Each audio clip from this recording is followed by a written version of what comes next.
जय श्री कृष्णा। आर्यव्रत की कहानियों में आपका स्वागत है। आज मैं आपको सुनाने जा रही हूँ सत्यनारायण व्रत कथा का तीसरा अध्याय। तो चलिए शुरू करते हैं। सूत जी बोले, बलवान राजाओं में श्रेष्ठ एक उल्कामुख नाम का जितेंद्रिय राजा था। वह सदैव नित्य प्रति देव मंदिर में जाकर ब्राह्मणों को धन देकर संतुष्ट किया करता था। उसकी स्त्री कमल के सरदर्शी मुख वाली सुंदर और पतिव्रता थी। भद्रशिला नदी के किनारे पर वह राजा सत्यदेव के व्रत और पूजन को करता था। उस समय वहाँ एक साधु बनिया आया। वह व्यापार के वास्ते रत्न आदि बहुत सा धन नाव में भरकर लाया था।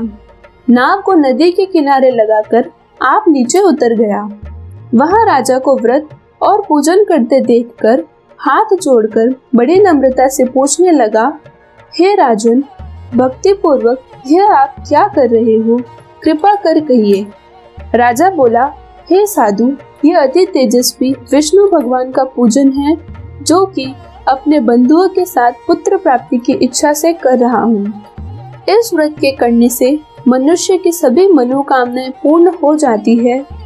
तब साधु वैश्य बोला, हे राजन, मेरे कोई संतान नहीं है, इसलिए मैं भी इस उत्तम व्रत को अवश्य करूंगा।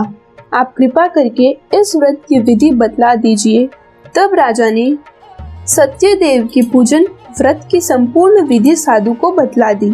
इस विधि को जान वह अपने घर को गया। वहां जाकर उसने अपनी स्त्री को संतान देने वाले व्रत को बतलाया और इस बात का संकल्प किया कि जब हमारे संतान उत्पन्न होगी तब श्री सत्यनारायण का व्रत अवश्य करेंगे। इसके पश्चात भगवान सत्यदेव की कृपा से थोड़े दिनों में ही साधु की स्त्री लीलावती गर्भवती हो गई और 10वें माह में अति सुंदर एक कन्या का जन्म हुआ। वह लड़की शुक्ल पक्ष के चंद्रमा के समान शीघ्रता पूर्वक वृद्धि को प्राप्त होती चली गई। साधु ने कन्या का नामकरण संस्कार किया और भगवान की कला से उत्पन्न होने के कारण उसका नाम कलावती रखा। उस समय लीलावती अपने पति से हाथ जोड़कर मीठे वचनों से बोली कि आपने जो व्रत करने का संकल्प किया था उसे भी पूरा कर लीजिए। साधु बोला, हे प्रिय, उस व्रत को मैं इसके विवाह के समय अवश्य करूंगा। इस प्रकार अपनी स्त्री को समझा दिया। इधर कलावती पिता के घर से नित्य बढ़ने लगी। एक दिन साधु बनिया ने सखियों के साथ खेलती हुई अपनी लड़की को देख विवाह के योग्य जानकर दूत को बुलाकर कहा कि कन्या के लिए कोई सुंदर और सुयोग्य वर देखकर लाओ। साधु की आज्ञा पाकर दूत कांचन नगर पहुंचा और वहां बड़ी खोज कर एक सुंदर सुयोग्य वणिक पुत्र को ले आया। उस लड़के को देखकर साधु ने अपने भाई बंधुओं के सहित प्रसन्न चित्त से कन्या का विवाह उसके साथ कर दिया, किंतु दुर्भाग्यवश वह विवाह के समय भी उस व्रत को भूल गया। तब श्री सत्यनारायण भगवान क्रोधित हो गए और श्राप दे दिया कि तुम्हें दारुण, कठिन और महान दुख प्राप्त होगा। इसके पश्चात वह व्यापार कुशल साधु बनिया अपने जामाता को साथ लेकर वाणिज्य करने के लिए समुद्र के समीप रमणीक रत्न सागर नगर में पहुंचा और वहां से फिर दोनों ससुर जमाई चंद्रकेतु राजा के नगर में पहुंचे और व्यापार करने लगे।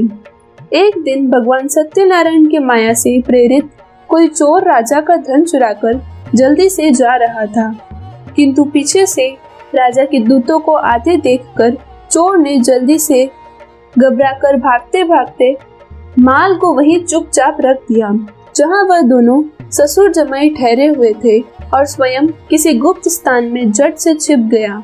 तब दूत उस साधु वैश्य के पास राजा के धन को देखकर दोनों को बांध कर ले गए और बड़े हर्ष के साथ राजा के सम्मुख पहुंचकर दूतों ने हाथ जोड़कर निवेदन किया, महाराज, हम 2 चोरों को पकड़ कर लाए हैं, इन्हें देखकर आज्ञा प्रदान कीजिए। राजा ने उन्हें तुरंत बंदी गृह में डालने की आज्ञा दे दी। सत्यनारायण की माया से किसी ने भी उनकी बात नहीं सुनी तथा चंद्रकेतु राजा ने उनका सब धन हरण कर लिया और भगवान सत्यदेव के श्राप से उधर भी उस साधु वेश्य की स्त्री और पुत्री दोनों दुखी हो गई और जो धन घर पर रखा था वो सब चोरों ने चुरा लिया। इस प्रकार भूख और प्यास से दुखी होकर अन्न की चिंता में घर घर फिरने लगी। एक दिन वह कन्या भूख से दुखी होकर एक द्विज के मकान पर गई। उस जगह भगवान सत्यनारायण के व्रत को देख वहां बैठकर उसने कथा सुनी और पिता एवं पति की मंगल कामना की। फिर प्रसाद खाकर रात को घर आ गई।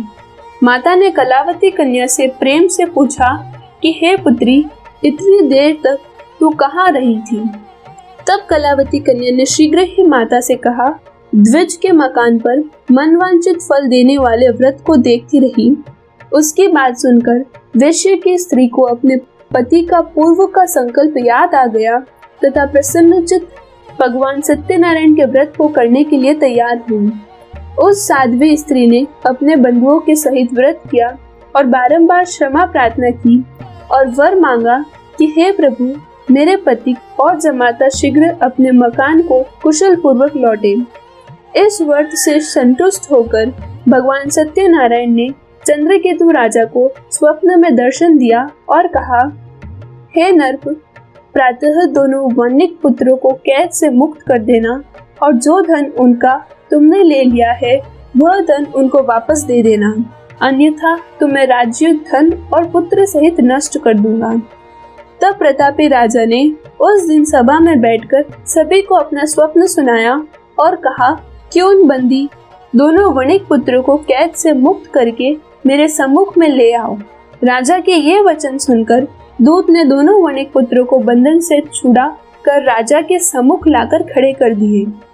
राजा ने सन्मुख आते ही दोनों वणिक पुत्र ने चंद्रकेतु राजा को हाथ जोड़कर नमस्कार किया। राजा ने इन्हें देखकर बड़े आदर पूर्वक मीठे वचनों से कहा कि वणिक पुत्रों, तुम्हें भाग्यवश ऐसा कठिन दुख प्राप्त हुआ है, अब कोई भय नहीं है। ऐसा कहकर राजा ने उनको मुक्त करके नए नए वस्त्राभूषण पहनवाए तथा जितना धन ले लिया उससे दूना धन राजा ने उन्हें दिलवा दिया और आज्ञा दी कि अब आप अपने आश्रम को जा सकते हैं। तब वे दोनों वणिक पुत्र सवसूर जमाई अपने घर को चल दिए। यदि आपको यह सत्यनारायण व्रत कथा का तीसरा अध्याय पसंद आया हो तो वीडियो को लाइक करें और चैनल को सब्सक्राइब करें।